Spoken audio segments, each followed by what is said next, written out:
The Walls That Whisper.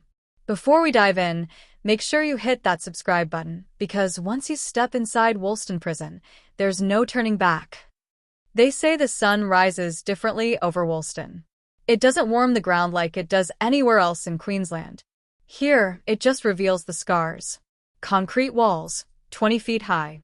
Razor wire slicing the skyline. And inside those walls, the forgotten men. On the morning of June 18, 2019, Correctional Officer Daniel Hart was found dead inside cell block C. His radio was crushed, his keys missing. At first glance, it looked like a routine inmate assault, just another statistic inside Australia's most feared correctional facility. But within hours, investigators realized this wasn't just another prison fight. It was something far darker. The CCTV feed from that wing had been wiped. Every camera, simultaneously. The control room officer on duty claimed the system glitched. Yet the timestamp matched the exact moment Hart's body hit the floor. Detective Laura Quinn, a sharp investigator from Brisbane's Serious Crimes Unit, arrived before noon. She had seen blood before, plenty of it, but something about Wolston unsettled her. The air was heavy, charged with something unseen.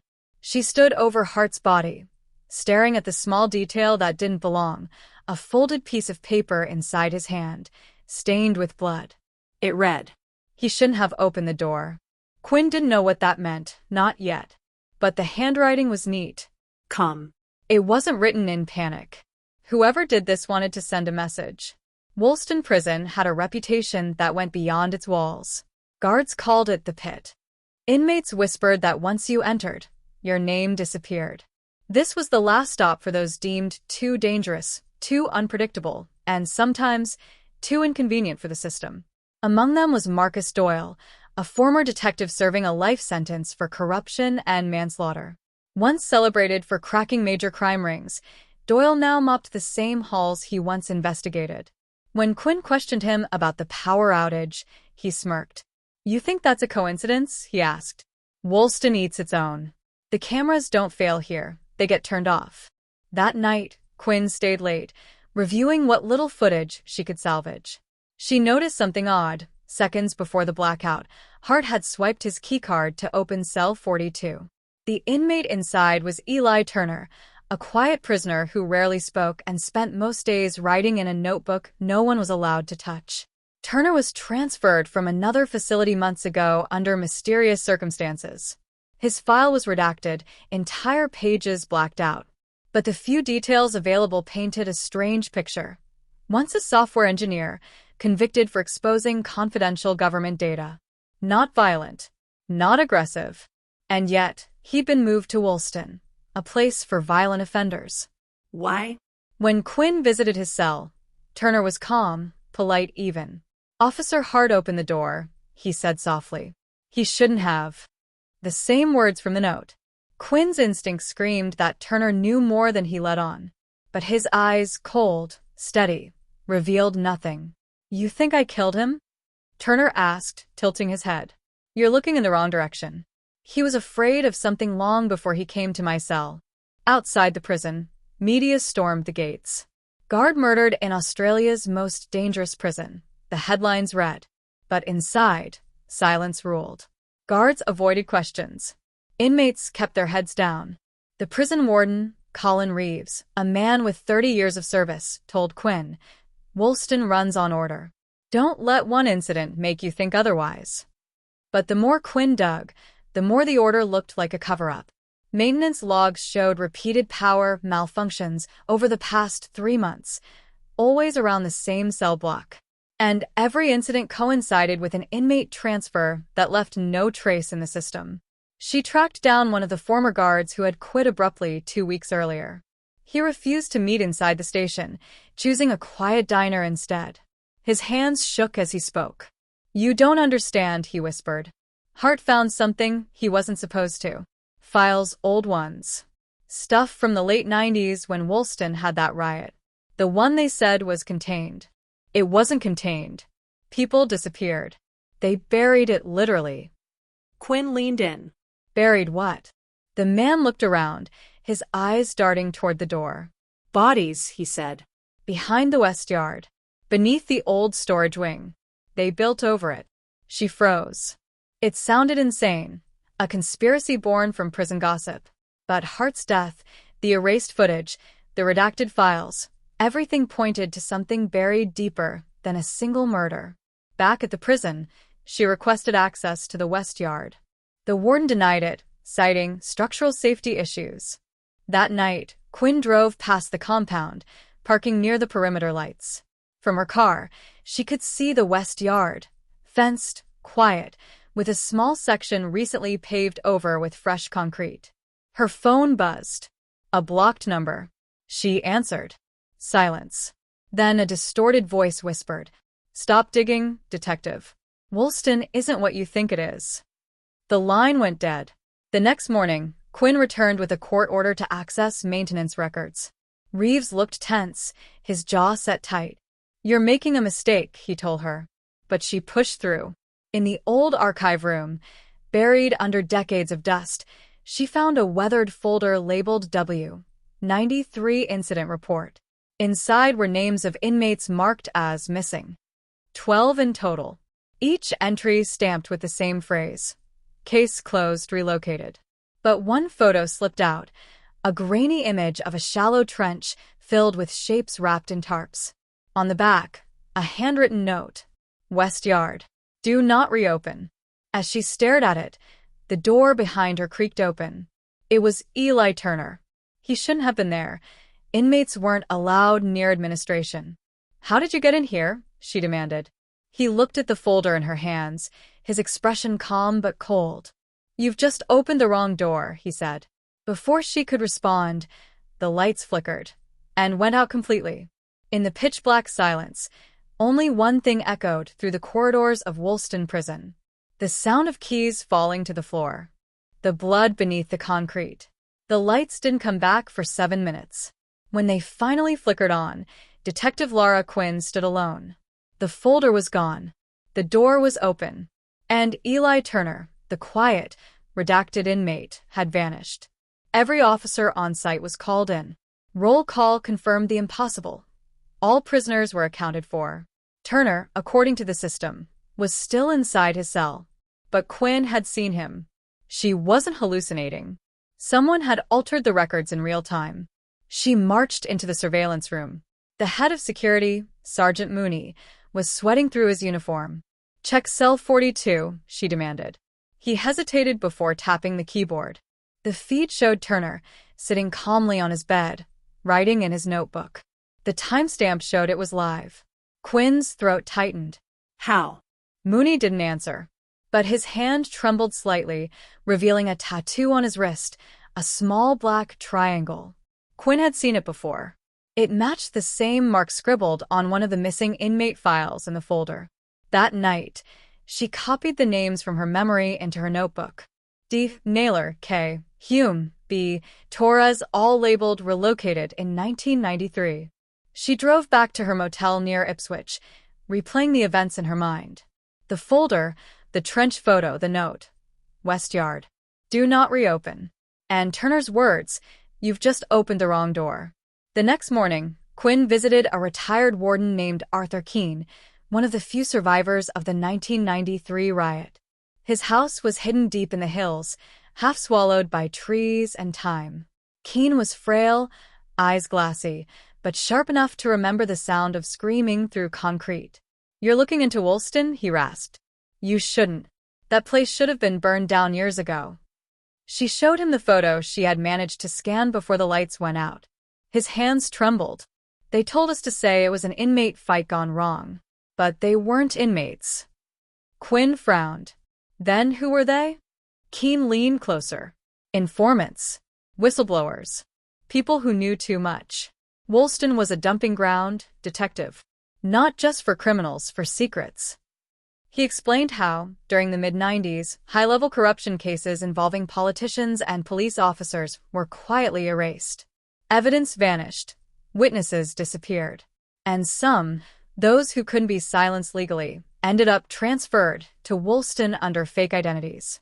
"They were never meant to leave," he said. "That's what the riot was about. They tried to dig their way out, and the administration panicked. The trench you saw? That wasn't for repairs. That was a grave. Quinn's chest tightened. And Eli Turner? Keene's face drained of color. That name doesn't ring a bell. But if he's inside, he's not supposed to exist. Back at the prison, Warden Colin Reeves called an emergency meeting. Quinn was instructed to suspend her investigation pending review. But she wasn't leaving. That night, she sneaked back in with a maintenance crew, posing as an inspector, to access the West Yard construction site. The ground was uneven, patches of new concrete poured over cracked, older slabs. She knelt, brushing away the dust, and her flashlight caught something protruding. Metal. A rusted tag. She pulled it free. It read, "Property of D. Naylor, 1993. Her breath caught. The tag was a match from the missing list. She snapped a photo and pocketed it. But before she could leave, she heard the crunch of boots behind her. "Working late, detective?"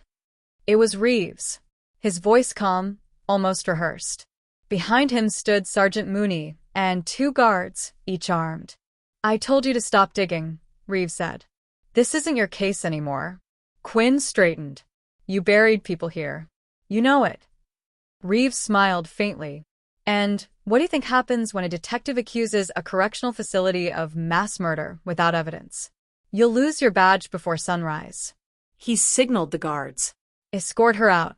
But before they could move, the floodlights around the yard blinked out. Total darkness. Then, from the prison's intercom system, a distorted voice echoed.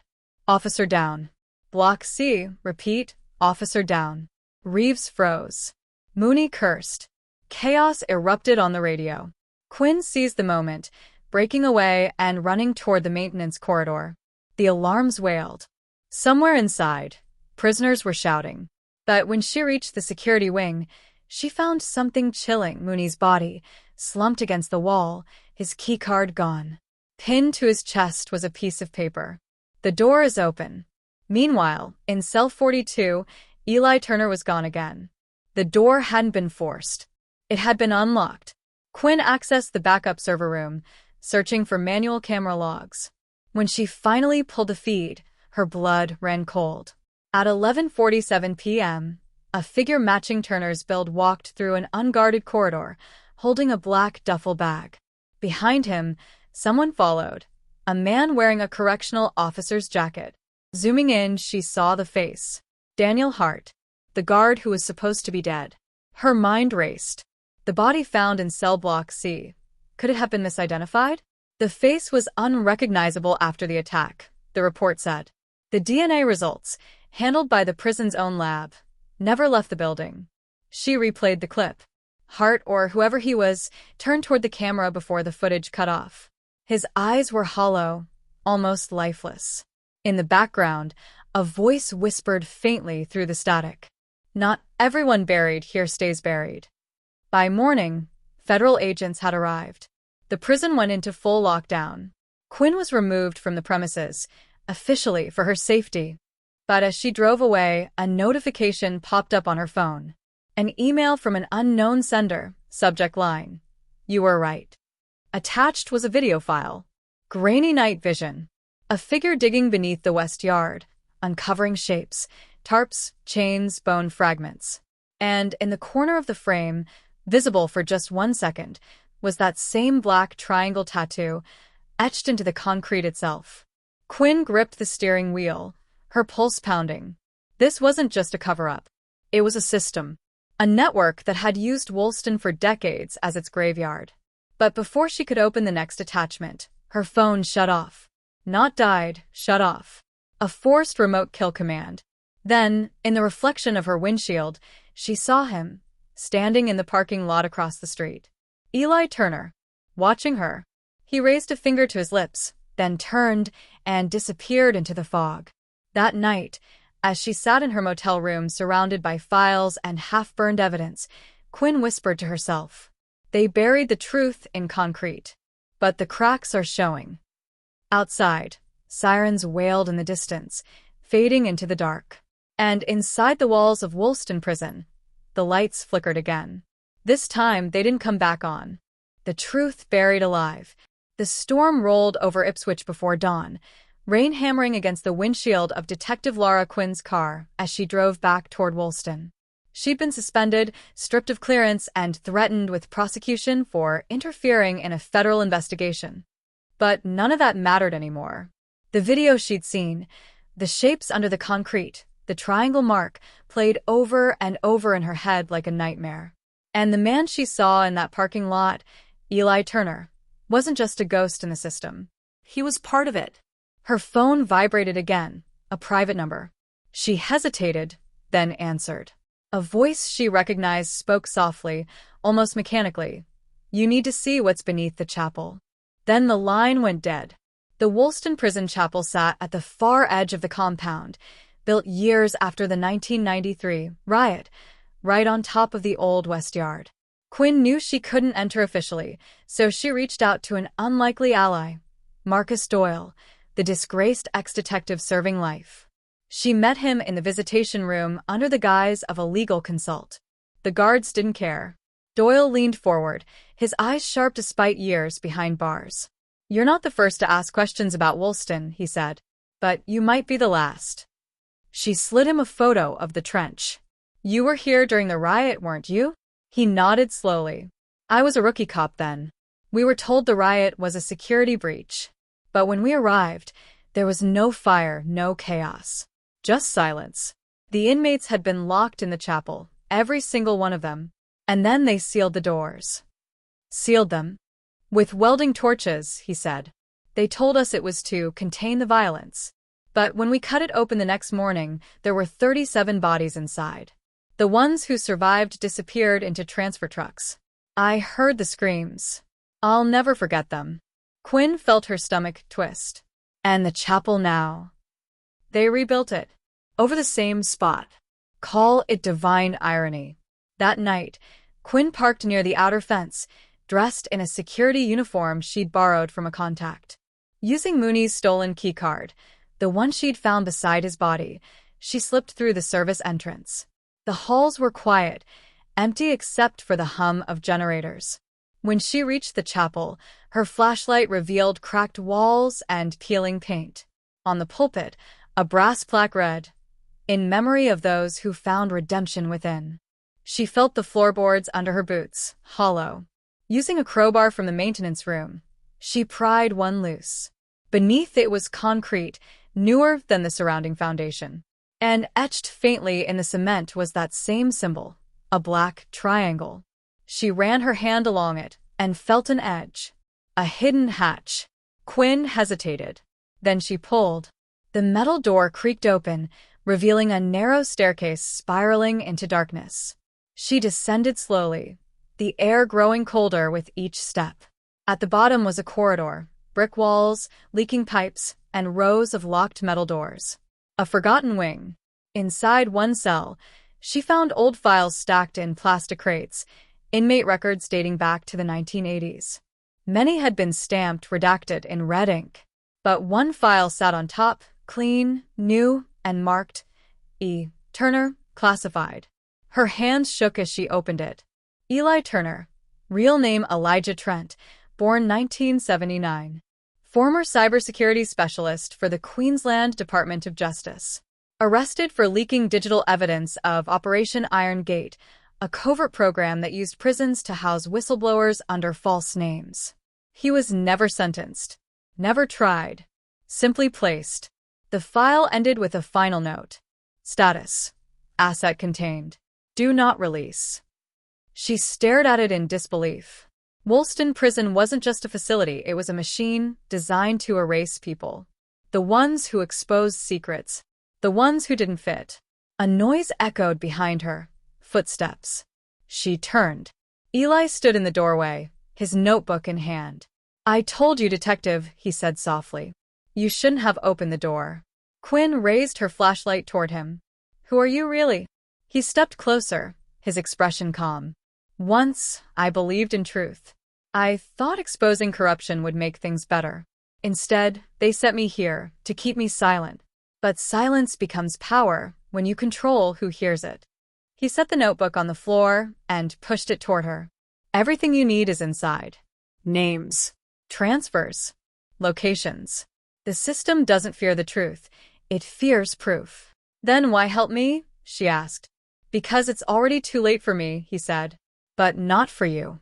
From above, the sound of boots thundered across the chapel floor. The warden's voice echoed through a loudspeaker. Detective Quinn, step away from the lower level. You are trespassing on restricted property. Eli's expression didn't change.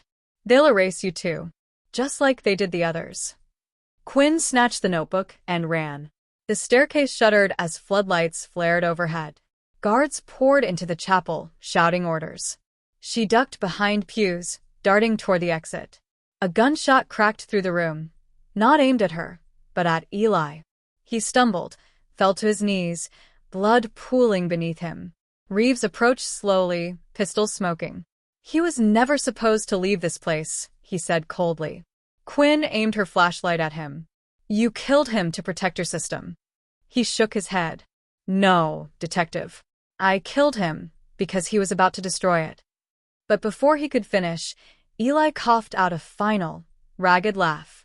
You think this place hides secrets? He nodded toward the ceiling. It is the secret. And then the building shook. A low rumble grew from below, and dust rained from the rafters. Somewhere beneath them, metal tore apart. An explosion ripped through the floor, swallowing the center of the chapel in fire and smoke. Quinn was thrown back, crashing into the doorway as alarms blared. She crawled to her feet, clutching the notebook to her chest. Through the haze, she saw Reeves disappear into the flames. Eli's body was gone. By sunrise, the prison was in ruins. The official report cited a gas main explosion. No casualties confirmed. No investigation announced. The federal government took control of the site, sealing it indefinitely. But weeks later, an encrypted email reached Quinn's inbox. No sender. No subject. Just an attachment, a single photo. It showed the West Yard, the concrete torn open by the blast. Beneath the rubble were metal coffins, dozens of them, each marked with the same symbol, the black triangle. And at the bottom of the image, one caption. The truth can't stay buried forever. 3 months later, a new facility opened in its place, the Wolston Rehabilitation Centre, promising transparency and reform. But rumors spread online. New disappearances, untraceable inmates, and strange noises beneath the chapel ruins. Detective Laura Quinn resigned from the force soon after. She disappeared quietly, leaving behind only one note for the media. Wolston isn't a prison. It's a graveyard for truth. The notebook she took, the one Eli left behind, was never recovered. And yet, late one night, a new video surfaced on a dark web forum. It began with static, then faded into a familiar voice. Eli Turner's. If you think I'm gone, you're not listening closely enough. The screen cut to black, and in the final frame, the words appeared. Chapter 1. The System Reborn. If you think this story was intense, subscribe before it's taken down.